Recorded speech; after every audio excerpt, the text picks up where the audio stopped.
We're live. Welcome to the Deal Champs podcast. I'm your We're host, live. Stratton Brown. My name's Stratton Brown. Again, I have a 7-figure portfolio. I have 2 different 7-figure companies. We actively are looking to buy self-storage facilities. We do a little bit of wholesaling. We have the master, Dean Rogers, king of JVs, Mr. Friends with Benefits. He's got all sorts of friends with benefits all over the state of California. That's right. Amazing business owner. Again, with an 8-figure portfolio. Am I missing anything? Do you know? No, just a quick background from me is, I transitioned from the NFL to corporate. Then I got into real estate. That was my path back to freedom, to abundance, and been investing for almost a decade now in real estate now in Central California. Done over 500 deals. You mentioned the rental portfolio. Now coaching students on how to get started, how to create a successful business. And for anybody that wants to connect with me, just go to deanrogers.com and look forward to staying connected with people. All right. And then we got Mr. Jason Pritchard. We can't see his hair today, but the beard's on point. Another 8-figure portfolio. Been in the business for 5 years. Bro, you're for sure Mr. Fresno. Mr. 8 years, Fresno. Bro. I You're celebrated Mr. my 8-year anniversary today, bro. Isn't that crazy? Bro, it's 8 years. March is 8 years, dude. Yeah, that's nuts, man. Yeah. I'm your other co-host, guys. Got into real estate end of 2014. Before that, I was grinding away in a cubicle in corporate America for 15 years. I was able to get out of that rat race and get into real estate full time. And it's been life-changing for me. We flip houses, we wholesale houses, we own just over 100 rentals. And my mission, along with the guys on the show, is to try to provide as much value to you guys and transfer the things that have worked for us and changed our lives to as many of you as possible. So I'm excited to do more of these shows and excited to have you guys on here, man. And I guess I will add in a little bit more for myself. We do a little bit of coaching on how to get your first deal done. And I came into real estate with absolutely zero life skills, and it's been a complete game changer for me. I don't know what would happen if I didn't go into real estate. It's been an absolute life-changing event for me. So if you guys can follow this, I promise you guys will get all the tools you need to be successful. Our overall mission and what is Deal Champs, we want to empower and inspire investors and listeners, highlighting real-life deals from people from across the country. And we will always be doing interviews from other top entrepreneurs in the space and experts in different fields. And we aim to provide like valuable, actionable insights is the big thing, right? Like, so you can actually get something from this podcast and it'll help you go out and change your life and make some money or improve your business. And then we obviously just want to connect with all you guys in the audience. Don't forget to hit like and subscribe if you're following us on YouTube. Right there. Yeah, right there. Everybody raise your hand real quick and point down to that little button right there. I think it's over here. Yeah, it's over here. It's over here. It's over on this side. Is it? All right. And then if you're listening to us on podcast, Spotify, go give us a 5-star review. Had to kiss Kalani goodbye real quick while she goes and picks up Zeno. All right, and then don't forget to submit your deals. Do you have the link? Do you know? Yeah, if you guys go to deanrogers.com/podcast, it'll take you right to a Google form. You guys submit your deal, talk about what it is, where the deal come from, what's the story behind it, what are the numbers. We want to highlight you guys on the podcast. It makes it that much more fun, gets you a chance to get in front of our audience as well. So we would love to have you on, whether you're in Central California, whether you're in Florida, whether you're anywhere in the United States. We'd love to have you guys on the podcast. And then don't forget to go to StreamYard.com/Facebook so we can see your comments. That's a really big one. All right, because we get a lot of interaction. And if you guys are watching this, I see we got a couple people on here. Leave us a comment, where you're from, what your name is, what you're trying to learn. Today's topic's going to be really good, and it's on negotiating deals. Negotiating deals to maximize your profit too, right? Because especially now, I remember at the beginning always kicking myself, being like, man, Strat, you should have negotiated for at least another 10 grand because times got a little bit tight, and that 10 grand would be helpful right now. Right. And again, this isn't a recurring business. Generally, each deal is pretty transactional. And so we want to absolutely maximize the profit on the front end and the back end of that deal as far as buyers and sellers. But let's get going. the best deals are the deals you don't have to negotiate, and when someone just brings you a price. That's good. I honestly, I think the caveat and what we need to start off with is people need to understand that the best deals that, you know, I've ever negotiated, and I'm sure this is similar for you guys as well, they don't typically come on market. So I think for a lot of people, I think we've got to realize and understand that the sellers that we need to speak to, the best deals that I get is when we're communicating directly with the seller. Whenever there's somebody in between you and the person that is selling the house, you're usually paying more than you could if you were negotiating directly with that seller. So I think a lot of times the deals that we get, you know, the best ones, you have to get your marketing set up, and you got to have leads coming in directly from sellers. Otherwise, you're never going to get, I think, those home run deals or those whale deals that Dean's always posting about. You know what I mean? Yeah. Bro. Right? Yeah, it's really hard to get a smoking deal through just relationships of realtors or other wholesalers. Even though that can happen, you can get great, amazing deals. There's no question about it. But I'm a firm believer, and this is what I learned from when I very first started learning from Sean Terry on his Flip to Freedom podcast, was you take control of your destiny the moment you are the one doing the marketing and talking directly with the decision maker of that deal. When the two decision makers, the seller and you as the buyer, are talking together, that's where you can really negotiate and figure out what a win-win is and what it looks like for both of you. Because a win-win for just the seller likely means you're not getting a good deal. A win-win for just you, the buyer, might mean that the seller is getting screwed and not really getting what they need out of that deal. But when you really get down to what is the core motivation, what is the core reason for the fact that this seller needs to sell, and you as the buyer, what you're able to offer and provide this seller and check the boxes of what their needs are, that's where deals happen. Because then it doesn't become so much about the numbers. Now it's becoming about the solution. What's the problem? What's the solution?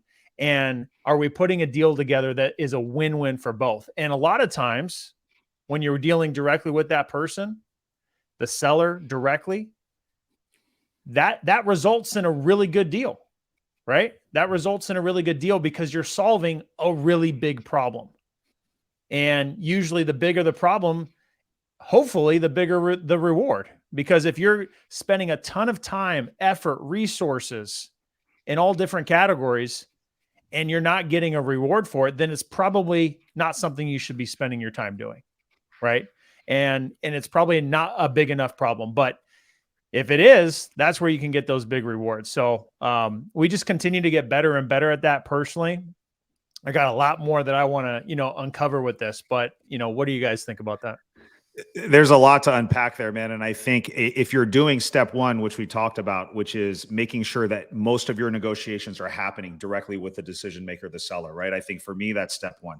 Step two, Dean, you touched on this, and I think this is really important. I see this a lot with new investors, but I also see a lot of like experienced investors kind of fall down this trap too.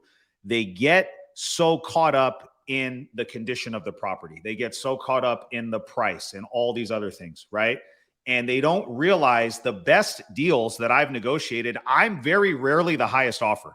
And I have the sellers confirm that for me all the time. They tell me all the time, Jason, you know what? We had higher offers from other investors or other companies, but there was just something about you that I liked a little bit more, right?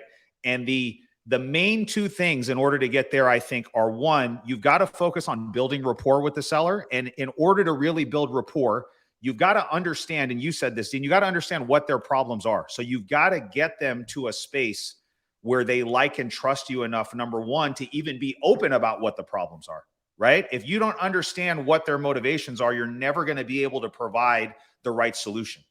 And the solution to that problem, in my opinion, is always going to trump price. Price is important.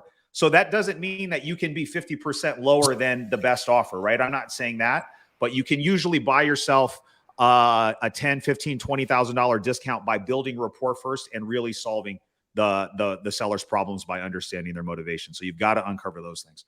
Price is by far, I think in the process, the least important thing. Like pain and what is actually going on is really what matters. Because like, a lot of people, like you said, Jason, I think the key to it is building an actual relationship with that person so they open up so we can actually see where those problems are. Because that we're getting paid to solve problems. We aren't buying nice shit. Like as an Yeah, investor, you're that's not true. ever buying anything that's good. Right. So you need to really build a relationship with them so they open up to you and be like, hey, honestly, here's what's going on. Well, this one time me and Oscar had to go negotiate with a family and sat out front and we got the deal instead of other people because we sat on their front lawn in lawn chairs and sat there. I was like, so like really like, what's the problem though? Like, I know like you just want to sell it. Like, how can we help you more? That's the only way this is going to make any sense. And especially as you get into these, let's say, quote unquote, bidding wars, you having rapport and actually solving a problem is what's going to get you that deal day in and day out. What are some of the things that you guys do? I know some of the things I think we work on our team, but what are some of the things you guys do to help them, especially your sales and acquisition team, focus on uncovering motivation and building that trust and rapport? Yeah, so I've got a list of things. I wrote it out before this. What are the top negotiation strategies? For me, it starts with understanding what are all the puzzle pieces, right? This is just getting real strategic. Like, what are all the main puzzle pieces that I need to figure out to determine if there's a deal here or not? And so when we go through our seller script, and I recommend anybody who's looking to have conversations with a seller to buy real estate, you need to have some structure to the conversation. Does that mean you follow it like a robot? No. But you need to have structure to those conversations so that you know every time what questions you're going to ask and what information you're looking to gather. Because for me, I call them the puzzle pieces. If I know I have all these puzzle pieces, then I know where to take that conversation. I know what solution I can provide to that seller based on what they shared. If I'm missing puzzle pieces, then I'm going to get surprised. I might rush the deal then. And when I'm going in for the close, they present new information that blows up the deal or changes the situation. The numbers are now not going to be the same, and trying to renegotiate or adjust after the fact just throws things off. So I like to go through, I've got 10 talking points that are associated with questions and gathering information, but taking it a level deeper, what are some of the things that I think are really important is it's the conversation style. Okay. And I think one of the key things that people will rush to is trying to sell the seller on why they are the best fit. And they go into, I can do this, I can do that, I have done this, I'm great at this. And they don't give a fuck. And they don't care. They just want to know, are you paying cash and can you close quickly? Like that's just table stakes at this point. Everybody just about that they're going to talk to is going to check those boxes. Should you make sure to mention it? Yes. Should you give them the confidence you can perform? Yes. But really, the majority of the conversation is actually you getting curious and asking good questions. I say that all the time. You have to get curious and you have to be authentic about it too. And when I think about that practically for people that are listening, if you just are genuinely looking to get information and navigate those questions, you're just asking questions to get them to provide you information. The more that they're talking, the more likely that they're going to feel comfortable and be more willing to give more information. And that all just comes from good questions. And I think the best way for them to open up, the best strategy is to really mirror their personality, right? Mm-hmm. If they're a type A personality, they're straight to the facts, straight to the point, they're firm, then you're going to mirror that too, because that seems like the way they like to do business. You're not going to be really chatty and trying to be too playful. But if they're very social and they want to really talk about things, then you're going to be more playful too. You're going to bring in outside things about you personally or kind of dive into things that they're talking about so that you can relate to them. one of the negotiation strategies from Never Split the Difference from Chris Voss. Is that how you say his last name? Yeah. Yeah. How am I Yep. supposed to do that, bro? That's the best question ever. Is to mirror, right? You want to mirror their personality. You also want to mirror a lot of what they're saying. I like to repeat back to confirm it and to let it soak in, right? If they're talking about the price or they're talking about their situation and they say they just had a death in the family, right? That's pretty serious. I don't want to gloss over that.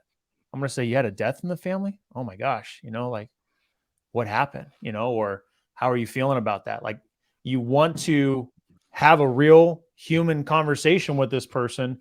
And so I think if you can mirror the person, you can really ask genuine, curious questions and make sure you have structured your conversations, then you're going to set yourself up for success much better than the average person. I agree. I think it all starts. I was just going to say, I think it all starts with structure. So if you're new, the script is a key piece because you've got to have structure and fundamentals to follow, right?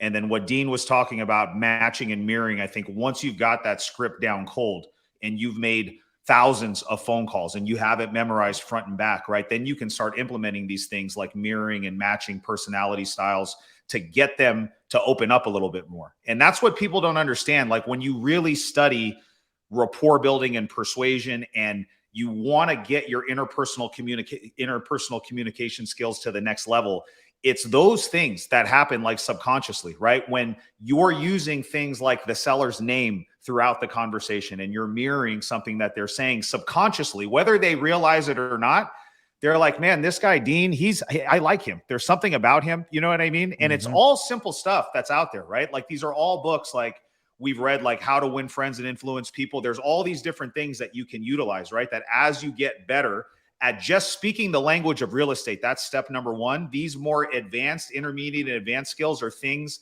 that you need to start implementing into your negotiations every day to really take, I think, your business to the next level, because it's that type of stuff that separates a good deal from a really great deal. And I mean, and there's a couple things we could go into. Number one, I think, is confidence. So like at the beginning, JVing with someone or having someone at your back will help you negotiate that deal so much more confidently. And like, you can hear it in the phone. That is a big thing that like I learned at the beginning. Like, you can hear it in the phone. Over the weekend, we locked in hopefully a 6-figure deal. And the confidence that I had, I was like, no, like, here's where we're at. We're ready to go. Write it up. Let's move forward. Would have gone completely differently if I approached it a different way. Right. So that was one of them. I do think one thing I have done multiple times is negotiated myself out of a deal because I was trying to go too hard. Right. Yeah. Yeah. Right. That's one thing that a lot of people don't really realize, to where, bro, if it's a deal, get the deal done. Let's go do more deals instead of trying to make this one the granddaddy of them all. Because you can. Do you think that you can get the confidence that we have when negotiating over the phone through anything besides repetition? So here's like, obviously here's training is important and these things are important, but yeah, I think you got to get a ton of reps in.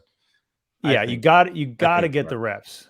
Got to get the reps. You got to practice. You got to get in front of a mirror. You got to say it out loud. Like, there's no shortcutting that confidence by understanding what you need to say. Like, you don't just read the script once and now you're a pro. You can say it with confidence. But here's one of the tips that I use, and this is how we have our script structured, is we take the pressure completely off of the acquisition salesperson. They are not the big kahuna. I've got the cash in my bank. I could send you proof of funds now. Yeah, I'm going to go negotiate this deal and close it over the phone because I'm big boss. Take all that pressure off yourself, and whether it's true or not, whether you really have partners in the business or you want to just fictitiously say you have a partner, you got to take the pressure off yourself and say, hey, I got to take this back to the partners and, see what the property qualifies for. Finance department, financial partner. That'll be huge for you. It can't be you, because then they're going to look to you for the answers, and they're going to put you on the spot. Feet to the fire. Yeah, then they can hold your feet to the fire. Right? Right, bitch. Pony up. Yeah. Everything for me is my wife. I'm like, honestly, I got to call my wife or I got to call my partner. Yeah. I will never say I'm the decision maker. I'm like, no, I'm not. I'm just talking. Like, I got to talk to my wife. She might just beat my ass if I do this. Right. And it makes it so much easier. And in real estate stuff, it's finance department. Hey, you know what? Let me see if my lender will even do this. Because majority of the time, it's the truth. Because if you guys get a bad deal, the lenders are not going to back it up.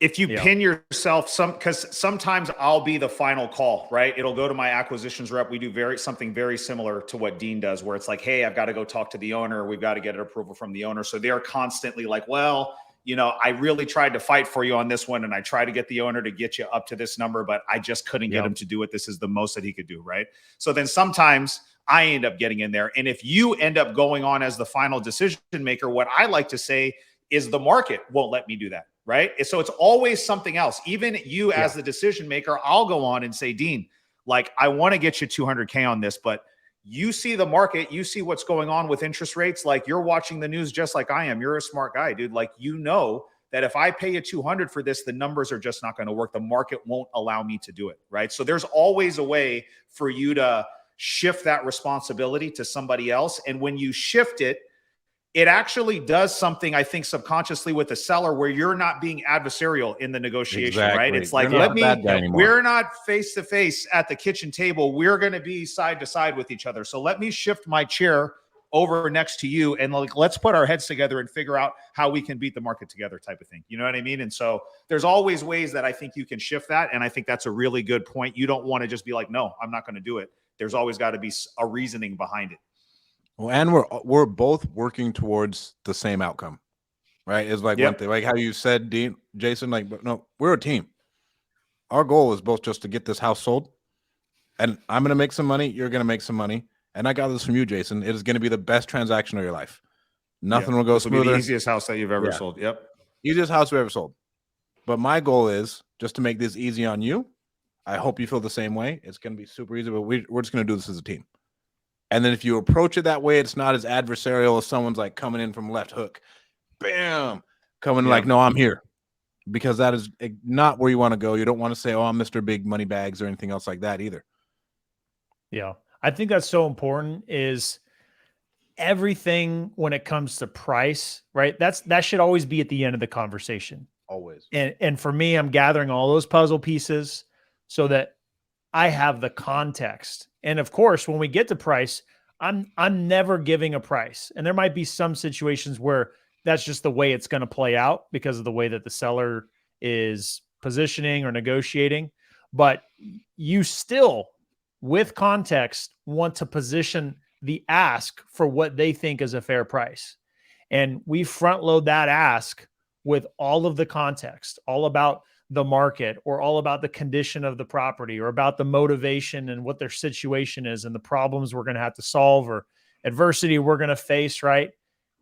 All of that context has to be in the conversation. And we all agree on this topic because we've all said it at this point. The moment you remove yourself as the negotiator and like you said, you're going against each other, and that we're on the same team, I'm going to go to bat for you to try to get the best price, right? The conversation completely shifts, and now you truly are working as a team and seeing what you can do, right? Seeing how flexible they can be. And I think those little fine tweaks are something you finesse at the end. And with practice, you get really good at understanding when to go in, right? And when to kind of back off and kind of poke on it a little bit and see what new information you get so that you can really, truly go in for whatever that deal needs to be. So, I think what we've said so far is pretty much kind of setting a good foundation for how do you even kind of approach it and get there. What are some of your guys' favorite go in to close the deal techniques? Because I'll just kind of start out with not necessarily all of mine, but I don't think there is really the best approach, in my opinion, is not to be like wheeling and dealing, boiler room, trying to close deals type of style. It's more of a subtle kind of finesse approach. So what are some of your guys' favorite ways to go in to close that deal? Well, when we are approaching the topic of price, obviously we want the seller to give us a number first. So we're typically asking a couple ways throughout our script, right? To just say like, hey, based on the condition, based on the situation with the tenants, what do you think would be a fair price for this property? So we're sprinkling that in a couple times before we even get there, just to try to get a pulse of where they're at. And this was something that I heard Steve Trang mention on his Real Estate Disruptors podcast. It was like 2 or 3 years ago. And I just heard it. And it was this nugget that I took away that we've been using for a while with my acquisitions team. So let's say you get to a space where we've set the table, we've uncovered all the motivation, we've built rapport with them. We're in a space where we feel like, hey, we can do business together and do one of those win-win transactions like Dean is talking about. But we can't get a number. We can't get the price that we want out of them, right? I heard Steve say this, and we use this a lot. He basically says something like this. Well, you know what, Dean? We had a chance to look at what the market was doing. And based on what other investors are buying fixer-uppers for in your neighborhood, I think they're paying somewhere between 125 to 150,000. Now, I'm not saying that's my offer. I'm saying that's what I'm seeing other investors buy properties that are in similar conditions, similar neighborhood for. Would that be a price range you would even consider? Because then if they're like, no, you're crazy, 125, there's no way, right? You can just go back and say, listen, that's not my offer. I'm saying that's what the market is showing me. That's what other investors are paying for, right? And that's a great way for us to, that first end of the range is usually a price anchor that's like lower than what our max offer is going to be at. And then the top end is going to be somewhere that's usually 10 or 15% lower than what our max is. So then that way we have some room to come up. But that's a great way we have found to open the conversation about price if you just can't get a number out of the seller. Because our next response is going to be, well, if 125 to 150 isn't something that you would even consider, what would you consider for the property? Because it just leads very naturally to that. Because then at that point, it's hard for the seller, if they're truly motivated, to not come out and say, okay, I want 200 for it, right? But if they're still like, no, then I don't know that they're truly motivated at that point. I don't have a number for you. Then they may not be really sellers have a price. Exactly. Motivated sellers and that's a have good way to price, broach it. That's what we like to do. I mean, if they're actually interested in playing ball, they have a price. Is the thing that I agree. Even on the storage stuff with like the commercial people, and they're a little bit more sophisticated, they even have a price. And it's like the same process. Like, hey, so like, and I just go like, hey, so how much are we looking to get out of it based off of all these things, right? And then I still pulled the Jason and Steve thing. Like, well, I'm looking at it, stuff like price per square foot that we're buying it is like right here. I don't know if our investors will do this. And like, oh no, that's too much. Well, how much are we looking to get out of it? And they are always going to tell you. And if they don't tell you, then they're not trying to play ball. Like they're not motivated to actually like get the deal done. And they're kind of just shopping you. And those leads aren't making you money now. And for me, I just step away. I'm just like, so it doesn't really sound like that interested in selling right now. Honestly, sir, like that's no problem at all. This is how I like feed my family. And so I would like to buy a deal so I can get my money to work and get all these other things going. Right. And then that way I can step away. Like, and then I hit them with do you care if I give you a quick 30-second phone call in the next 30 days or so? Nope, not at all. Sweet. And then I can move on to the next deal that I need to go negotiate. But it's okay to go for the no. Like it is. I think that's important too. I think new investors, I think they hang on to these leads that they get for dear life and try to force things a lot of times that are just not viable deals. And you have to understand it's okay to just qualify leads, guys. We don't want to try to get a seller that is not interested in selling to sell to us. That ends up being a waste of everybody's time. You're wasting your team's time. Your acquisitions reps are going to become frustrated. You're going to become frustrated. The seller's not going to want to talk to you. So we don't want to force people that are not interested in doing business with us to do it. So it's our job to properly qualify them over the phone. And if you're not asking these questions and getting to a space where they're willing to give you a number, or let's say they're just giving you some retail, they want retail for a house that you know is never going to sell retail, right? I always use the line, and I heard this from Pace, is like, I'm just not your buyer. Like, I'm not going to be a buyer at 300 for this house, right? I think if you want to get 300, in my professional opinion, you're better off probably listing the property. And you know what's going to go along with that. What's your listing agent told you about selling this property for 300,000, right? And so then we try to get them to open up about that to see if they've even explored that option. You know what I mean? And so a takeaway, I think, is a really good thing in scenarios where the sellers are not really playing ball with you, because if they're serious, they'll come back to the table. If they're not, then you know that you can just do what you said, Strat. You put them in long-term follow-up, you put them on a drip campaign, and you either just check in with them every 30, 60, 90 days and see if something changes later on down the road. Yeah, we had a comment here, pull away method. So I'm not the right fit for you, but as a friend, let me help you find the right fit. I think what you said there, Jason, the comment there, I think you got to find out based on their motivation, what type of tactics to take, right? If it's somebody who doesn't feel super motivated, they're not literally like running to you in great need for a solution now and needing to sell now. We've had sellers where we have gotten great deals and average deals too, where they're like, we need something today, and we're signing a contract 30 minutes later. You know what I mean? Yeah. So those deals happen, and we're not having to poke on them and say, I'm not really the right buyer for you. Cause they're pretty much just coming to the table like, what can we do? Okay, boom, let's put the deal together. But the type of sellers that those strategies work best for are the ones who are kind of on the fence. They might be asking too much, or their expectations are higher than what you might be able to offer. They haven't really decided or come to terms with it. Maybe they're not motivated enough yet. And you really need to test that out sometimes. And so I like to say, sounds like you might not be that interested in selling right now. Yep. Maybe you are later down the road. Maybe a cash offer isn't the right fit for you. And have you thought about listing it and just testing that out and going for no? Have them tell you the reasons why they can't list it. Have them tell you the reasons why a cash offer isn't the right fit. And if you're just going for a cash offer, well, then you're going to miss out on some other opportunities, whether it's a listing referral or a creative finance deal or whatever. But I think, I've used that same strategy, Jason, over and over again. I heard it years ago. I can't remember on what podcast. And I've heard Steve go over it too, is again, taking the pressure off of yourself and saying, it looks like other investors are buying in this price range, and we do the same thing. The price range we give, the low end, is a really good deal. It's below what we'd be willing to offer. And it's usually an uncomfortable number to say.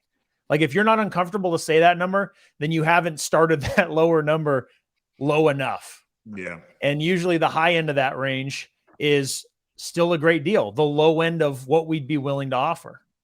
Right. So we've used that many times. Now in our script, we ask price 3 times. Okay. We'll go in, we'll front load it with the context. We'll ask them based on fill in the blank of everything they said, of their motivation, the condition. What do you think is a fair price? If they just don't give us anything back, we'll usually come in and say, hey, you know what? You seem like a smart guy. You seem like a smart girl. I got to take this back to the partners. What do you think this number has to be? And if they come back with nothing again, the third will come back and say, hey, look, if I go back to the partners with nothing, I'm sure they're going to come up with a lower number, So I want to go to bat for you. I want to get the most I can for you. Help me out here so I know, so I can try to come up to that number, right? I want to see what you're looking for, see if we can make that happen. I'll go negotiate for you, see what we can do. But if I just go to them with nothing, they're probably just going to come up with a low number. So what do you think that number's got to be? And if they give nothing, then sure, we'll take it to the team. We'll run our numbers. We'll come back with the offer and what it qualifies for. But usually you'll pull something out of them, right? Are you sure? I mean, you've been thinking about this. I mean, what do you think it has to be? And you really want to lean on them to get that out. And then once you do start talking about price, once you start providing feedback with what your numbers have to be, one of the things that I've experienced and learned the lesson and have learned is, let's say they do start out right off the gate with a number that does work, is I'm never going to jump on that right away. I'm always going to provide some level of additional confirmation that we can make that number work. And usually we go in for what we call a soft close. So let's say they want, $150,000 for the house. We're going to say, okay, 150. And then I'm going to ask, where did they come up with that number? Talk a little bit more about it. But ultimately, I'm going to go in and say, okay, so you're telling me if we could do $150,000, then you'd be ready to move forward. Is that correct? Okay. Let me make a phone call. If you're in person, let me step outside. Let me put you on hold, right? Let me see if I can get a confirmation we can make that work. But you're saying if we can make 150,000 work, then we've got a deal. Is that right? And that's a soft close, because you don't want to just say, okay, we got a deal. Let me send you the contract. Because then they're going to have seller's remorse. You went in too fast, right? It was too easy. So we like to have that soft close.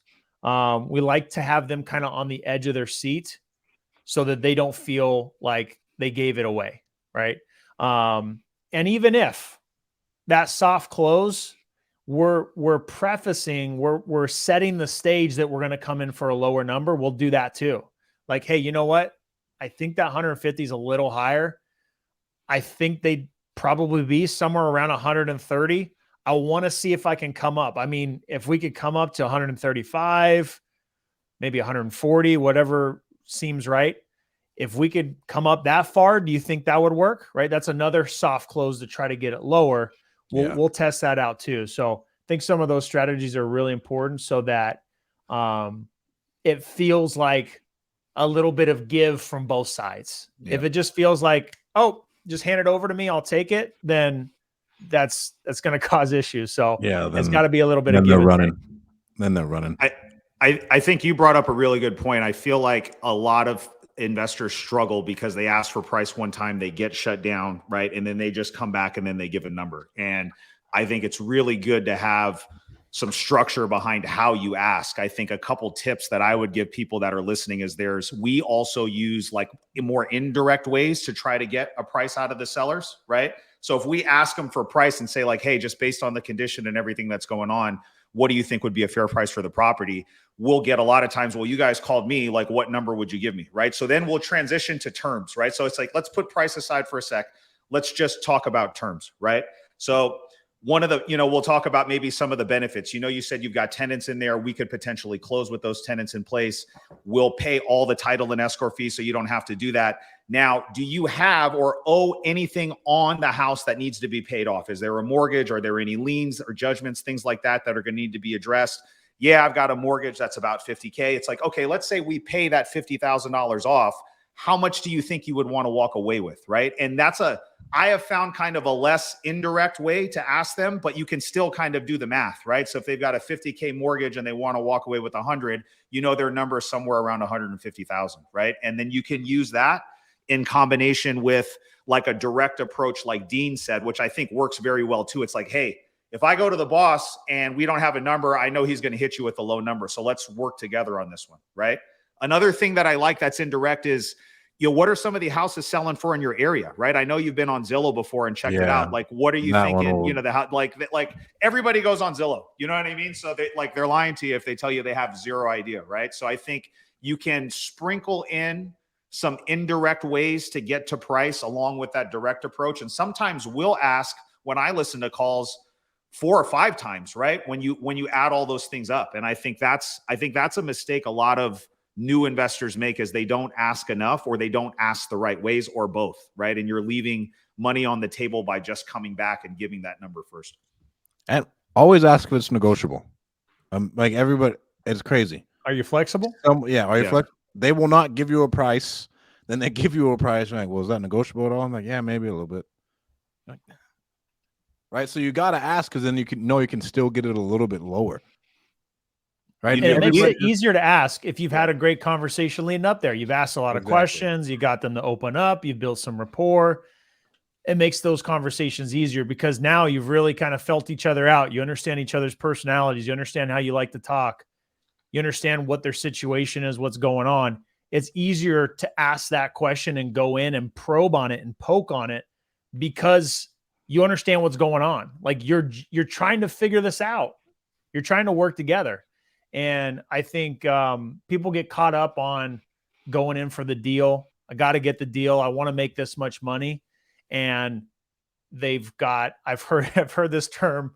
It sounds gross, but you've got buyer's breath, like you're just breathing all over them, just Commission making breath. them feel like, all right, dude, like, come on. You're just trying to get a deal here. And the best sellers don't feel like you're going through a sale. They're asking good questions. Yep. So I think need to be, go ahead, Dino. No, I think you got to work that muscle, the right muscles, so that you're asking the good questions rather than just you're coming in, you're selling them, you're hitting them with the questions, hitting them with the script, just hammering through it. You're just going to miss it all. So I think the best lessons I've learned is the best deals have come from just having good questions. Now, here's another thing that I think is an interesting topic we should end on before we bring on our guest here is how long do those conversations need to be? I'm a big believer that the longer the call, the better the deal, or the increased chances of being a deal. Now, some deals, boom, you can be 10 minutes on the phone and you got a deal. You're running over the house and signing the contract. But the majority of the best deals for us and me personally, when I ran acquisitions, the longer I was on the phone, it's like, oh, I've been on for 45 minutes. I know why, because I'm getting all the information. I can tell this person's motivated. So I need to stay on the phone. I'm not rushing off. I'm not trying to close out the script. Obviously, you don't want to waste time on the phone, but what are your guys' opinion on length of conversation? I think you need to be personable. Like in that long conversation, like those good long ones, especially if like we're going for owner finance stuff, I'm always introducing myself. They know my kid, they know Kalani, they know I played football at Fresno State, and that way, like I can open up to them, then they can open up to me.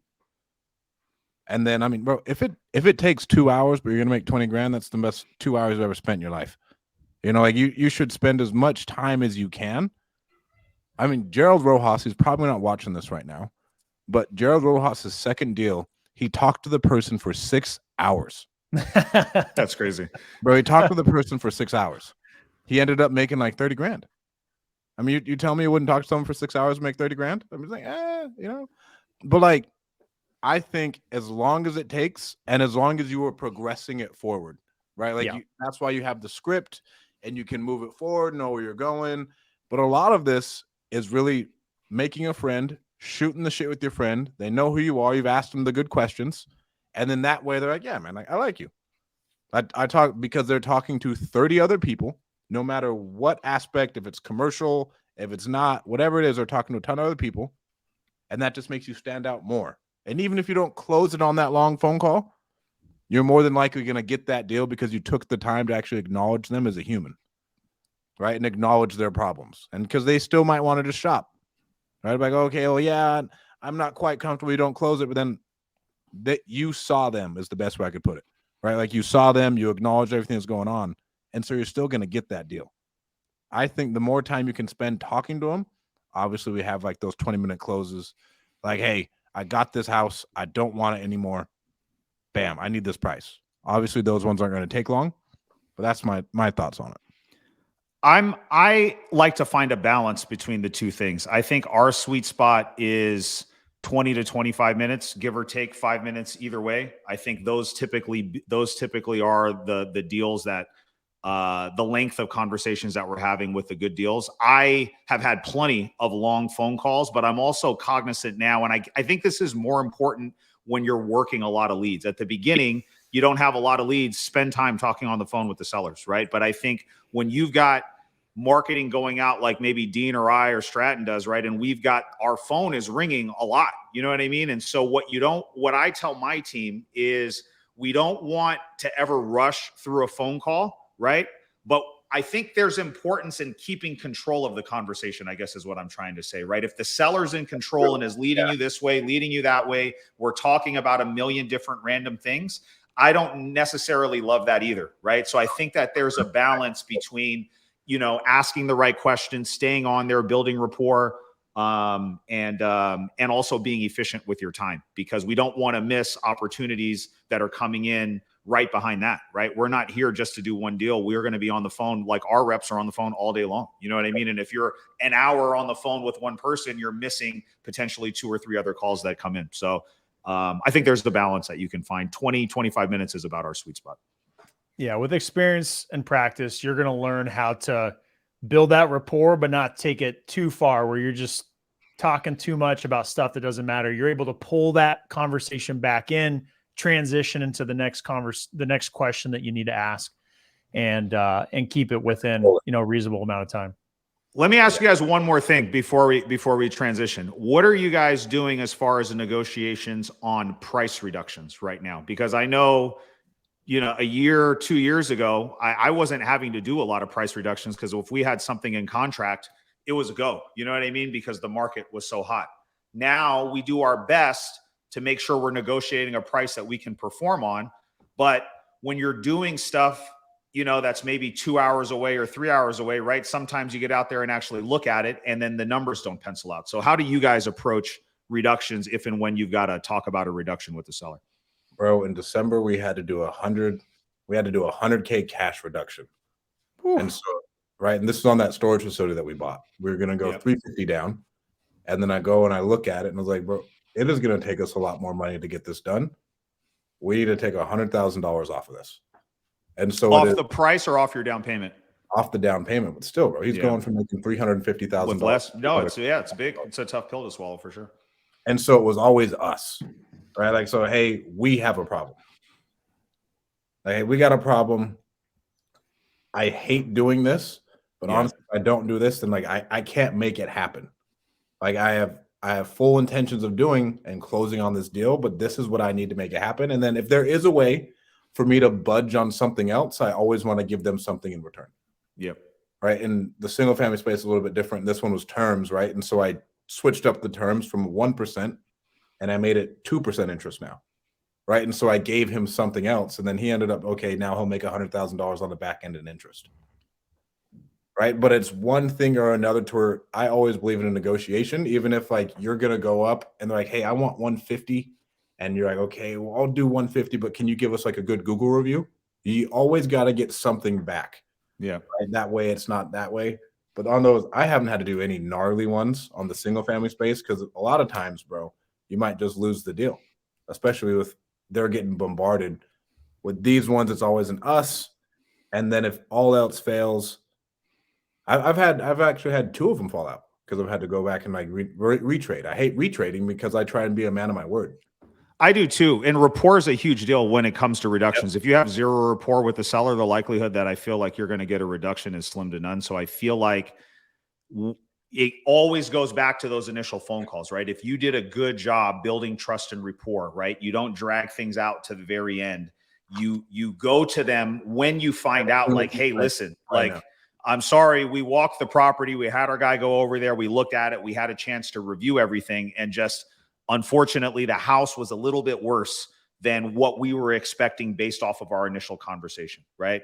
And because of X, Y, and Z, I'm really, really hoping that we can come to an agreement on a reduction that makes sense for both of us, right? I think genuinely coming from a place where your intent is like, oh, this sucks, because it does. Nobody ever likes to have that conversation, right? So it is a tough conversation to have. And so I think you have to wear your emotions on your sleeve when you're having that talk, because it's important to let the sellers know, like emotionally, like, damn, dude, I didn't want to do this.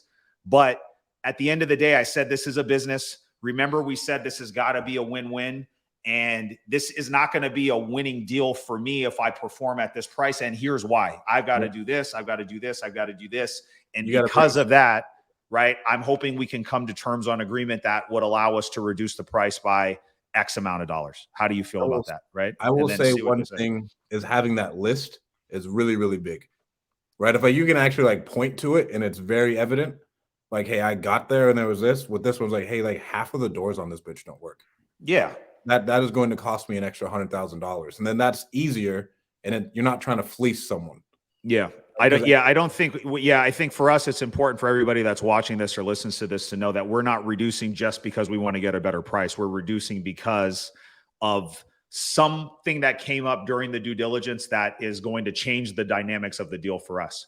And I think if you always go back to the seeds that you planted at the beginning, saying, hey, it's got to be something we both walk away feeling good about, right? And I just personally can't feel good about it because of this. And then you've just got to go in there and ask and then see what happens, man. But we haven't had to do many, and the ones that we've done, almost all of them, they've worked out because I think we focused on building rapport. We focused on the relationship with the seller. We didn't wait to try to pull the rug last minute if we could, right? It just, it ended up being, something that came up when we found it. We talked to them about it and it worked. So, do you know? Yeah. So for me, I think it's never a comfortable thing. It's infrequent. It's not something that happens to us often. And like you guys said, like we're going into these deals, doing our analysis. We're confident on our numbers, and 9 times out of 10, if not higher, we're putting the deal together. We're closing it. Everything goes as planned. Things come up though. And usually it's new information. It's new things that we've discovered. It's not because we started out too high. Now, granted, I think all of us have been guilty where we've just come in too high because we felt like it was a good deal at that time. We looked at the numbers a little closer again, and we're maybe surprised this actually isn't a good deal. That happens to the best of them. And I'd say that's happened to us before, but very rarely. Usually it's we've gone in, we've done our initial due diligence, we negotiated the deal, we put it together, and then we like to always set the stage unless it's a slam dunk deal. We don't like to give just undeniable confidence. The deal's done, pack your bags, consider it close, close your eyes. Tomorrow you'll wake up and the deal's done. We don't like to give that kind of confidence because there's a process to this, right? Mm-hmm. When we do volume, we do 10 plus deals a month. Every single deal, we approach it with our best intention, with looking at the numbers, but usually there's some more due diligence that we need to do. And if that means we need to send our team in to get additional pictures, send in some contractors, send in some potential buyers if we're wholesaling it to look at the deal, then there's additional due diligence that happens and we might discover an issue with the property. Usually it's related to the property. It's almost never a renegotiation situation because there's some issue with us. It's almost always the property. So we like to set the stage well by saying, hey, next steps, we're going to send our team in. We're going to look at the house. We're going to get pictures. We're going to send a couple contractors just to verify our numbers. And we set that expectation so that if something does come up, then we've already set the stage that something could happen, right? There's a process to how we do this, how we close the deal. So when it does happen, it's uncomfortable. You have to come to that conversation with emotion. And I think it's not fake emotion. I mean, who likes to say, hey, we had a deal, but we need to adjust it, that doesn't feel bad about that? Because chances are most of these deals, we're really genuinely helping someone out in need. We're providing a good solution. So, you can't help but feel bad about having to have that conversation. And if you come with that emotion to the conversation and the authenticity of, hey, this is where it needs to be. This is what we discovered. What do you think? What should we do? And have them respond without just coming to, hey, we need to be 10,000 less. Like, that's not the way to approach it. This is what we found. I hate to do this. This is uncomfortable, but the numbers just don't work where they're at. What do you want to do? And chances are they're going to tell you. They're going to open up if they're flexible, if they've got another offer and to go kick rocks. And then now you can have an intelligent conversation from there. So that's how we like to approach it. And it's never fun. Well, cool. Right. Let's hop in here. We got another deal submitted today. We've got a special guest who submitted a deal for the Deal Champs podcast.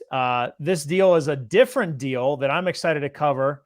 Let's go ahead and bring on our guest today, Mr. Miguel Sanchez. What's up, Miguel? Hey, what's up, guys? How's it going? What's up? Good. Thanks for joining us today, man. Oh, of course. Pleasure. So, Miguel, you're right here in the Central Valley in our same market. You've got a deal to share with us today. You're also a coaching student, which is awesome. I can't help but be excited about that too. Yeah, of course. I appreciate that. Of course. why don't you give a little bit of background about yourself? Let everybody know who you are. Yeah. So first off, thank you for hosting me on the podcast. A little bit about myself. I'm a local realtor here with Real Broker. I'm also a real estate investor here. And I also own multiple businesses as well. So I own recycling centers here in the Central Valley, which is Super pretty cool. cool. But yeah, no, about the deal. I don't know. You let me know. I mean, I could jump into it. Yeah, let's bring it up here. Let's bring up the deal. So Okay. I'm excited about this deal because it's a different flavor. We all love the BRRRR strategy. For those of you that are listening that don't know what the BRRRR strategy is, that's when you buy a house, you remodel it, you rent it, you refinance it, and you repeat. Why is there an acronym for it? Why is it exciting? Because if you buy the deal right, you can pretty much buy it, whether you're borrowing someone's money or your own. You can remodel it, rent it, refinance it. And if you buy a good enough deal, you basically get your money back out so you can rinse and repeat. You can do it over and over again. And if you do it right, I mean, it's incredibly powerful and you can start adding to your portfolio. So this deal turned into a BRRRR deal. You got it from door knocking. Here's the deal breakdown. You bought it for $170,000. You did a $55,000 remodel with your holding costs for your acquisition holding costs about $10,000. You refinanced it at 245. Your mortgage is 1759 and your rent is 2300. So you're cash flowing. You got a lot of your money back out, if not all of it, and you got the story. So why don't you tell us about the story and break it all down for us? Yeah. So about this deal, it's actually in my neighborhood. So I would drive by this property all the time, right? So I would see it. I'm like, man, this property looks pretty beat, right? So finally, parked the truck, got out. I'm like, all right, I'm gonna go door knock this thing, right? So I went, door knocked it. Actually, no one answered. So I'm like, all right, I'm gonna keep tabs on this, get back in the car, take off, drive by again, another week, get out, knock on the door. Finally, someone actually ended up answering the door, and it was the daughter of the owner. So I started talking to the daughter, start building some rapport, and then I bring up the fact that, hey, look, this is what I do. I'm looking for properties like this. I noticed that there's a lot going on with this property. Have you guys ever considered selling the property? And she's like, you know what? Actually, I've been talking to my mom that it might be the best thing for us at the moment because health was kind of declining, the property's in bad shape. So um, we kind of left it at that, right? She didn't give me a straight, hey, we're gonna sell now, but we're thinking about it. So a few weeks goes by, same thing. I go back, knock on the door. I talk to her again. Now she's more open to the fact of like maybe we should sell. Got my information, so we exchange information at this point now. So now we're kind of communicating over the phone. And I drive by again, maybe another week or two, and I've never seen the garage door open. The garage door was open, and there's just trash everywhere, right? And I see this guy going through the garage. So again, I'm like, let me get out the truck. I stop, I drop in, I start communicating with this guy. I didn't know who he was at first. Um, and it was the brother of the individual that I was talking to. And so he let me know that um, his sister had just passed away. The sister was taking care of the sick mom. So now the caregiver passes away. The brother's like, hey, I'm taking mom to my house. We need to sell the house. I'm like, hey, dude, I've been talking to your sister. She's been communicating with your mom. And he's like, no, they let me know. And so shortly after that, we start communicating with another realtor because they have a family friend that was a realtor. And so now the realtor's calling me. He's like, hey, I'm going to list the property. I'm like, hey, well, I'm your buyer, right? Before you list it, let's talk about some numbers. And shortly after that, I just kind of let him know, hey, I'm not worried about the commission. let's come to a number that makes sense for us, right? Seller, myself, and for you to make a little money on the back end, right, by listing the property. So I had him represent me, and initially he was giving me like 210 for sell price, and obviously that just wasn't going to work for me. And we ended up coming all the way down to 170. Seller agrees. We all sign, get the deal in. Now we're about 5 days into escrow. Seller actually passes away.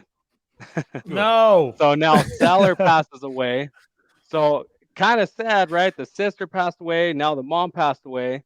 Jeez. But the brother that I had talked to, he was going to be the executor of the estate after the probate. So now we're scrambling to get the property into probate. He's like, hey, my mom had agreed to sell it to you. Once I take possession, we're selling. I'm done with this property. We're good to go. So the probate actually went rather quickly. It only took 90 days. So it was actually pretty fast. And after that, yeah, we went through the probate process, 170. We closed on the deal as soon as we could, right after probate. And I got to work on it. And yeah, we got that thing back up, and all the neighbors came out, and it's like, hey man, like, I'm glad you're cleaning this house up, because it was just that house that's like, man, it's the eyesore, right? And so we got it all cleaned up, $55,000 rehab, and it worked out great, because this was I was gonna flip it initially, right? Market's hot, everything's going well, and I'm gonna make a good profit on this. I mean, the ARV at that time was about 345,000. So Wow. 345, I mean, I could make 100K, right, selling this property. But I was able to see the numbers and look at it by doing the burst strategy, right? So I ended up pulling all my money out and an additional like 12K or so, give or take. So I ended up making money by pulling it out. It's now tax-free money, right? So at the same time, I was able to put a tenant in that's paying 2,300, and now I'm cash flow positive, $500 a month. And it made too much sense to hold property in a nice area of Clovis and be able to add that to my portfolio. Dude, there's a lot to Yeah. unpack there, man. There's a Yeah. lot of things Yeah. that I heard you say, man. So I want to go all the way back to the very beginning, right? And I think this deal doesn't happen if Miguel doesn't jump out of his truck and just go knock on that door. You know what I'm saying? And I think it's like simple things like that I see most new investors struggle with, right? And it's just taking the initiative to get outside of your comfort zone and just go knock on the door and see what's going on. And I think all four of us on this podcast right now have that same that same drive and ambition to do that stuff. And I think that's what really kind of stuck out to me at the beginning. But dude, you like ran into obstacle after obstacle after obstacle on this thing, right? You had to go back multiple times. Then you talked to another seller. Then you had to talk to another seller. Then you finally like are getting progress, but then an agent gets involved, which a lot of times can be a deal killer, frankly, if we're being honest, right? When somebody else gets involved and it's like, so I know you're on this riding this emotional roller coaster. So the agent's there, they hit you with a high number, you still get it at a price that you like. And then the poor seller passes away 5 days into escrow, dude. You know what I mean? And so it's just like, all these things, man. I've known you for a while, Miguel, dude, and I think this is an awesome deal. I think I've talked to you about this one. And I love that you kept it too, because it would have been very easy to see the dollar signs flash, dude, and like sell that thing, right? And 10 years from now, because I know this area, we all know this area, it's like a very nice part of town, right? So 10 years from now, you're going to be like very, very happy that you decided to hang on to this property, because this is one that's going to, I don't think we'll ever stop appreciating over time, because there's just no inventory over there. It's very desirable. So overall, dude, I love everything about this deal. I think you did a great job. Oh, I appreciate that. Really decide to keep it, dude. Because like that hunt, bro, it's 100K. Yeah. Like we can all talk about like, yeah, in 10 years, but 10 years isn't tomorrow. No, of course. And that's where I think Jason and I had talked about that. And it was just like, hey, do you need the money, or, can you hold on to this thing? And I was at a point in my business where I'm like, hey, I mean, yeah, 100K is always nice, but at the same time, I didn't really need it at that time. And it's just like, hey, let's just add this property to our portfolio and make it make sense, you know? And let's be honest, it's not really 100K, dude, because even Yeah, if you sell it for 100K, right? And that's your net, you haven't paid taxes on that money yet, dude. That's true. So Yeah. like you're not putting 100K net after taxes in your pocket, right? Yep. So like that, like let's be real about what the numbers are, man. So I feel like for me, I love that you kept it and you have that equity. And that's a question that somebody posed to me early on in the process when I was in this stage of like flipping and wholesaling a lot of things and not really holding on to stuff is, do you need this money right now? And if you don't need the money, then maybe delay gratification a little bit, right? And your future self will thank you, Miguel, right? It'll be very interesting. We'll run into each other 5 or 10 years down the road, and I'm going to ask you this, dude, and your future self is going to be happy that you kept this thing, man. I guarantee it. I think that's a really good point. And I think that's the question people always have to ask themselves on what's the exit strategy is, what do I need right now? Where are things at? Right? If you're in a position where financially you just don't need the money, then not always, but almost always the better decision is to hold on to it, because that's where you get the majority of the benefits with the depreciation and all the other different tax write-offs we can go into. But if you're in the position where money's tight, then having that money so that you can be comfortable, you can have breathing room so that you can have resources to reinvest, to grow, might be the best thing for you. So you really got to take a hard look. You can't fall in love with the deal. You got to fall in love with the outcome. What's the best thing for me right now? What's going to help me now? And if it's not needed to have the money, then it will help me now to set myself up better for the future to hold on to it. Right. So, yeah, I love everything about this deal too. All the adversity you had to overcome, the way that you found the deal. Like, come on, man. Like, it's in your neighborhood. Most of the deals, some people just don't realize that there's deals right in front of them. And the sad part is you probably do realize it, but you just haven't done anything about it. So this is a call to action for everybody. If you know deep down that you should do something, the deal's in front of you, go do something about it.